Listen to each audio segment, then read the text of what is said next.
Indigo का first of all ये आप लोग मुझे ये बताओ, इंडिगो का मतलब क्या होता है? हाँ, नील की खेती। मतलब नील की मतलब ऐसा एक प्लांट होता है जिससे ब्लू कलर निकाला जाता हो, तो आप कह सकते हैं इंडिगो। इंडिगो का मतलब होता है नील की खेती। ठीक है, नील की खेती नहीं मतलब नील निकालने वाला जो हम मतलब, लेकिन इसमें पूरी ओवरऑल जो बताया गया नील की खेती के बारे में ही इसमें बताया गया है। ठीक है, अबाउट द ऑथर ऑथर मतलब होता है राइटर। कौन इसके राइटर है, कौन इसको लिखने का काम किए हैं? तो आइए यहाँ से हम लोग को पढ़ते हैं लुईस फिशर। कौन है इसके writer? Louis Fisher. Louis Fisher इसके क्या है, हमारे राइटर हैं। तो आइए सबसे पहले हम लोग यहाँ पे लुईस फिशर के बारे में जानने की कोशिश करते हैं, फिर उसके बाद हम लोग दूसरा कुछ इसकी जो लेसन होगा उसको हम लोग पढ़ेंगे, स्टार्ट करेंगे। ठीक है, तो लुईस फिशर कौन है हमारा? Louis Fisher. Louis Fisher was born 1896। Louis Fisher का जन्म 1896 में हुआ था। कब हुआ था? 1896। एंड ही वाज डेड, कब मरे थे उनके? हाँ, 1970 मतलब 1970 में वो पास हुए हो गए, मतलब दुनिया को छोड़ के चले गए। और उनका जन्म 1896 में हुआ था। कब हुआ था? कहते हैं वाज बोर्न इन, कहते हैं फिलडेल्फिया। कहाँ पे? फिलडेल्फिया। कहाँ पे?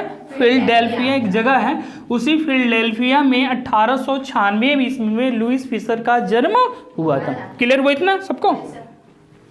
ही served as a volunteer in the British army between the 1918 and 1920। मतलब उन्होंने ही शब्द मतलब होता है सेवा करना। ठीक है, सेवा करना मतलब कोई भी काम, अगर मान लीजिए किसी की जॉब कहीं लग जाती है, वहां पे कुछ दिनों तक वो सेवा करता है, मतलब वो काम को करता है। तो he served as a volunteer. Volunteer का मतलब होता है स्वयं सेवक। स्वयं सेवक का मतलब सेल्फ जाके आप किसी काम को आप करते हो। जैसे आप देखो एनसीसी वाले लोग होते हैं, एनसीसी वाले बच्चे होते हैं, जैसे कहीं मेला लगा या कोई किसी प्रकार की कोई फंक्शन ऑर्गेनाइज होता है, तो वो वॉलंटियर के रूप में काम करते हैं, वहाँ पे स्वयं सेवक ग्रुप में आके वहाँ पे काम करते हैं। ऐसे देखो आप ठंडक के टाइम में देखो तो बहुत ढेर सारे ऐसे शहरों में जाएंगे जो गरीब लोग होते हैं, जो रोड की साइड में जो लोग पड़े रहते हैं, उनको भोजन या जो भी चीज़ होता है देने का, तो वॉलंटियर ही उनको समझना। तो वॉलंटियर के रूप में इन्होंने काम किया इन द ब्रिटिश आर्मी में। किस में काम किया? ब्रिटिश आर्मी में। बिटवीन 1918 से लेके 1920 तक, मतलब 2 साल तक उन्होंने ब्रिटिश आर्मी में एज ए वॉलंटियर के रूप में उन्होंने काम करने का काम किया। कौन? लुईस फिशर की। ठीक है, और 1896 में पैदा हुए थे, भूलिएगा मत इसको, 1896 में पैदा हुए थे। उसके बाद लुईस जो फिशर की बात है, Fisher made a career as a journalist. उन्होंने अपनी कैरियर, सबकी कैरियर होती है, हम लोग की भी अपनी कैरियर होती है, भाई किसमें बनाना है? एज ए जर्नलिस्ट के रूप में उन्होंने अपनी कैरियर को बनाया। जर्नलिस्ट मतलब समझते हो ना? हाँ, तो जर्नलिस्ट के रूप में उन्होंने बनाने का काम किया। And wrote the few, wrote for and the wrote, और उन्होंने रोट मीन्स लिखा। लिखा मतलब जैसे बहुत ढेर सारे ऐसे, देखिए जैसे हम न्यूज़पेपर पढ़ते हैं, तो न्यूज़पेपर में जो जर्नलिस्ट होते हैं, जो एडिटर का काम करते हैं, या उनकी जो भी चीज़ें होती है किसी भी, जैसे मान लीजिए अभी कोविड चल रहा था, तो कोविड में कोई जर्नलिस्ट अपनी पूरी बातों को लिखेगा, या अदर जो भी टॉपिक होती है वो टॉपिक पे अपनी मुद्दे को या जो भी होता है उसको लिखा करते हैं। तो उन्होंने न्यूज़पेपर के लिए काम किया है। कौन कौन से न्यूज़पेपर के लिए? The New York times, the Saturday review, ठीक है, द सैटरडे रिव्यूज, और उसके बाद द न्यूयॉर्क टाइम्स के लिए उन्होंने क्या किया? जर्नलिस्ट के रूप में काम किया, और उन्होंने इन न्यूज़पेपरों के लिए उन्होंने लिखने का काम किया।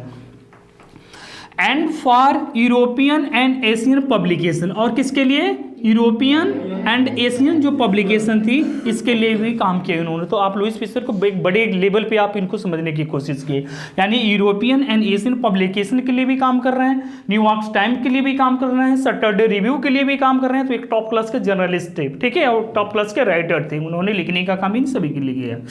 He was also a member of the faculty of the Princeton university, यानी प्रिंसटन यूनिवर्सिटी दे जो फैकल्टी होती है, उस फैकल्टी के वो एक मेंबर भी थे। मेंबर मतलब एक को सदस्य भी थे। कौन?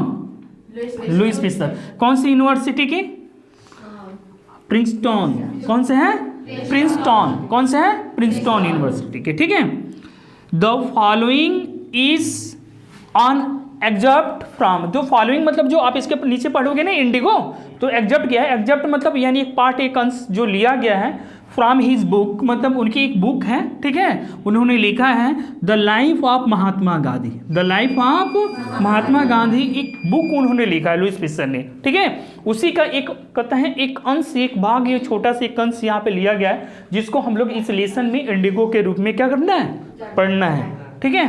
तो the life of Mahatma Gandhi, the book has been revived as one of the best books ever written on Gandhi. मतलब अभी तक जितनी भी किताबें गांधी जी पे लिखी गई हैं ना, उनमें से ये किताब, कौन सी किताब, the life of Mahatma Gandhi सबसे टॉप क्लास की किताबें मानी गई, मतलब अच्छी किताब मानी गई। जितनी अभी तक लाइफ महात्मा गांधी के बारे में जो भी चीज़ें लिखी गई हैं, उसमें से the life of Mahatma Gandhi सबसे टॉप क्लास की किताब मानी गई है। किसके द्वारा, टाइम्स एजुकेशनल सप्लीमेंट के द्वारा। ये टाइम एजुकेशनल सप्लीमेंट के द्वारा, यानी the life of Mahatma Gandhi नाम की जो बुक है, उसको अभी तक सबसे अच्छी बुक मानी गई है, ठीक है। तो ये जो है हमारे लुईस फिशर के बारे में थोड़ा बहुत उनको दे रहे हैं यहाँ पे, उनका कब जन्मे थे, कब उनकी डेथ हो रही है, कहाँ पे जन्मे थे और किस किस रूप में उन्होंने काम किया।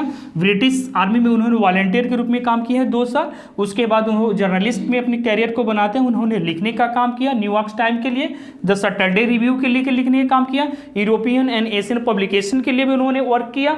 फिर उसके बाद वो कहते हैं कि एक मेंबर रहे, member of the faculty of the Princeton university के।